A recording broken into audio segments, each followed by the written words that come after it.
Hello, welcome to another tonalist landscape oil painting demonstration. This is your painter in residence, M. Francis McCarthy. And the painting I'm bringing you today is called Forest Brook. It's a 5x7. Little quickie I did last week.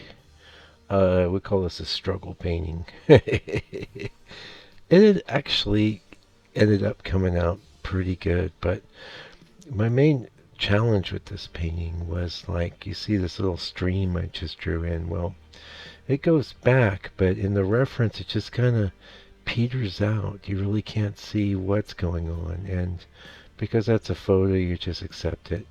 I remember being where I took the photo and I thought, oh, this is really nice, take a picture of this. And I did paint it once before as a 4x6, but that was like really small, and I kind of left that pretty indistinct, and it was fine. I sold it, but so I don't know why. I had this board prepped, and there's a tip number one. We got to get into a tip. Have prepped boards around, ready to paint on, maybe canvases. If it's canvas, I definitely recommend you give toning your canvas a try if you're trying to pull off the sort of things that I do on white. It's just going to be difficult, I think. It's always better for me and in my approach to start on a color, any color. It could be gray, could be taupe, could be bright red, could be yellow. I don't know. I've worked on fairly red. I mean, I've worked on like burnt sienna, you know. Anyway, please enjoy watching me struggle. I already kind of figured out what I was going to do with that stream. I thought, okay, I'll just make a little zigzag, and I'll end it in the middle of the picture plane, which is where my grid told me the exact middle was. And I'm pretty happy with that. It's a little pointy, maybe, but it works. And this was another painting I did on the day. I just wasn't feeling like super great. I am feeling fine now, though. Thanks for asking.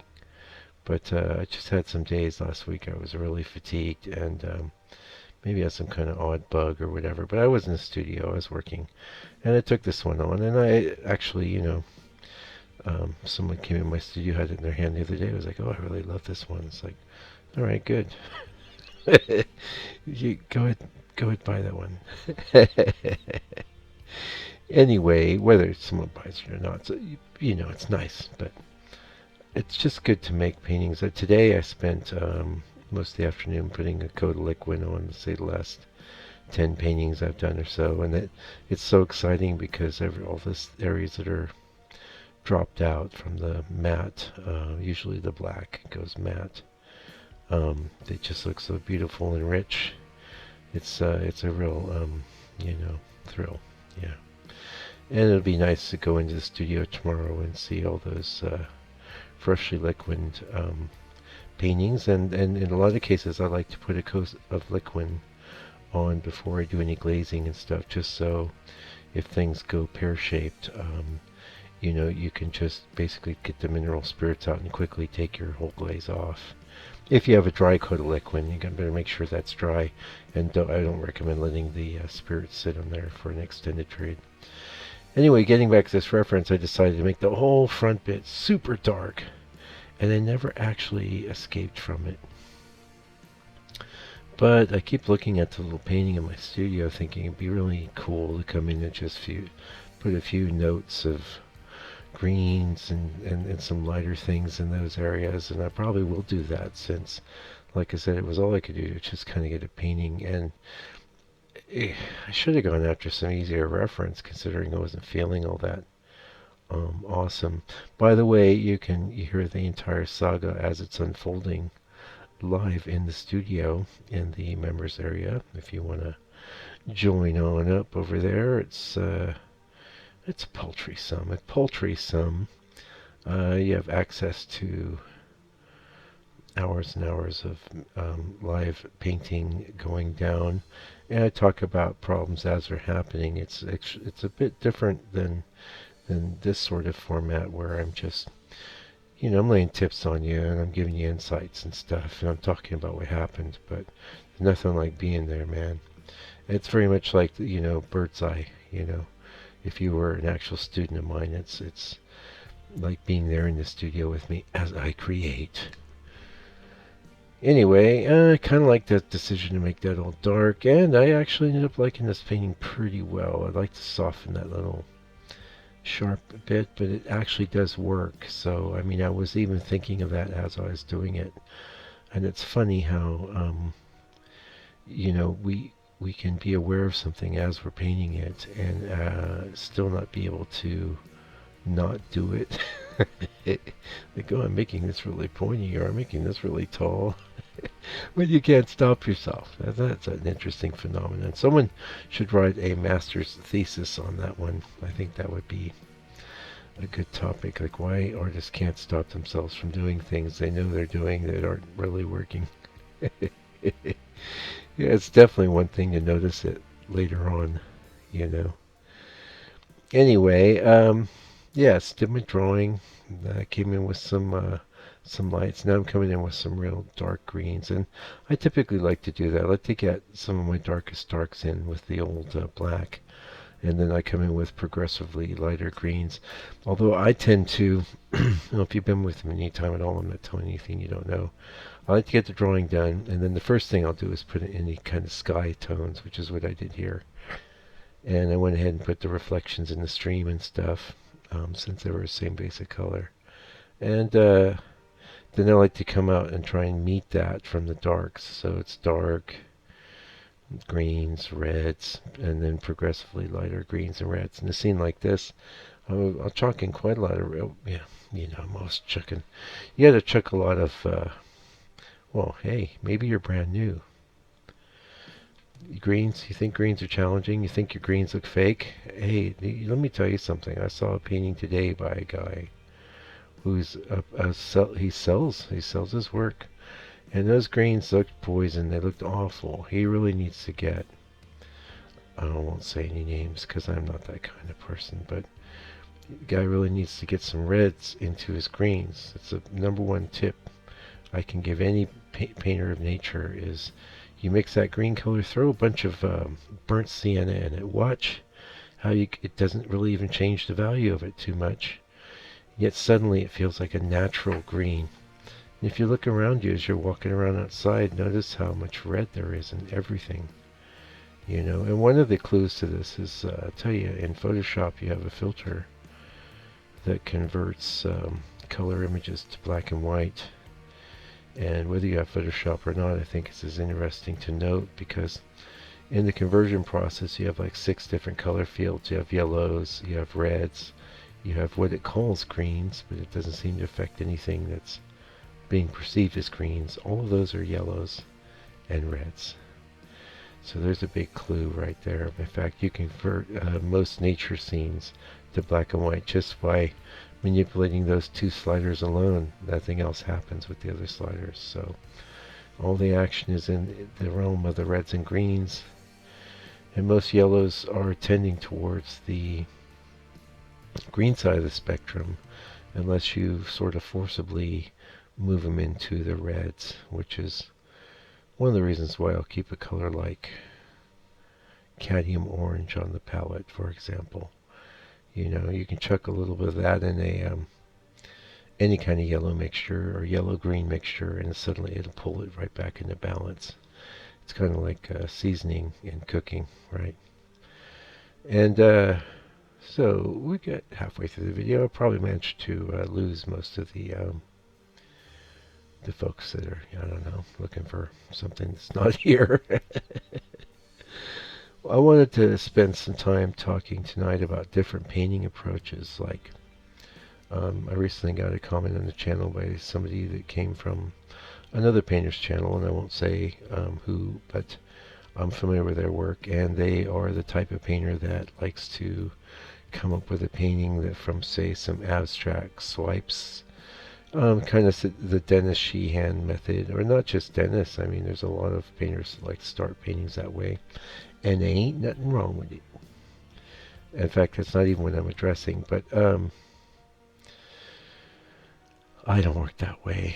I could just start throwing abstract shapes on a canvas or board, and then saying, "Oh, I see a tree. I make this a tree. I make this a stream." And but you know what I've noticed, and again, I won't get into too many names, but you are knowing you want a stream. You are knowing you want a tree. You are knowing you want a ridge of trees on the horizon. An array of clouds in the sky, etc. So when you start interpolating the abstraction that you created, the problem that I see that's inherent is the sameness that comes about, because your internal conception of a stream is always the same, irregardless of the abstract impetus that you're using behind the picture. Now, where abstraction can be pretty valuable, and I think one of the reasons they're attracted to it, painters that work that way, is that you can create some maybe more original compositions. Also, I definitely see where working from photographic reference, it definitely has traps, and I've enumerated those ad nauseum on the channel. But just again, for new subscribers, okay, what are the traps inherent from working with photos? Well, first of all, you're going to stiffen up.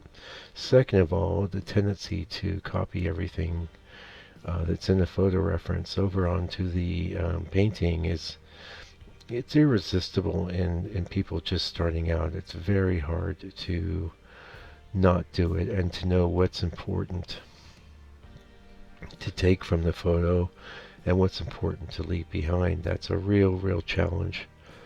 And my solution was just to do tons of bad paintings that were overworked and overwrought and over detailed, and pretty much copies of photos that were made just terrible paintings. You don't want to do that. You have to bring the universe and higher expression of consciousness, your consciousness, into the equation. We don't need another virtual painting filter that's a human being that takes photographs and reinterprets them in blobs of paint on a two-dimensional surface. That's not, I mean, yeah, it could be useful. I've certainly has had its use in the past, but these days I don't think we need it. What we really need is an unique expression of the individual artist that is influenced and informed by pictorial reference. So anyway, that's why I start with a little grid, even though I change all sorts of things. I don't use that grid to make sure that I'm copying the reference exactly. But what it really does do is, as I'm, if you pay attention to when you're doing a painting, you'll see you're glancing over from the painting to the reference hundreds of times, thousands of times, to collect information that you're transcribing onto your painting, right? So, and each time you're hunting for the place you were, the place you're painting, to me, just having those little lines there in the early stages. Now, I get rid of that well before I start going into color. I mostly use that almost exclusively just for the drawing portion, which is kind of what I've been talking about. I do a drawing, and it's worked out the composition, it's worked out some of the basic higher contrast values, and it's very easy to wipe things away and to move things around, perfect things, and yet still be informed. I used that term earlier, informed by the reference, not copy the reference. Now, early on, when I first started out, I was just drawing, but after a while I thought I'd get real clever, and I started using a projector to project photos onto the boards, and I would plug the projector into my computer and trace the image onto a board using charcoal. And it sounds like a great idea. It's like, wow, I don't have to draw anything, And that wasn't why I was doing it, because I did have the ability to draw. I just had this idea that it was going to save time and that it was going to be more accurate. And that more accurate was a good thing, and more accurate is not a good thing. What's a good thing is to have it accurate according to your sense of aesthetics. And I apologize, this video is probably getting a little long, so I'm going to wrap it up, and what I'll do is just adjust the length of the video where I've got it here. But thank you so much for joining me today. I really appreciate it, and hopefully you got something out of my rambling, just some thoughts as I've been knocking around in my brain. I've got lots of great paintings I've done recently that I'm going to be putting videos up for. This one I was done last week, but I've been, working, so always happy to share. And if you have any questions, ask me down in the comments. I'm always interested in helping people out. And if you did like the video and you got this far, gosh knows, please click the like and leave me a comment. Just a thanks, or even emojis are fine. Thumbs up if you can find the dang thing. Anyway, until I come back with another video, do me a favor, do me a solid, please take good care and stay out of trouble.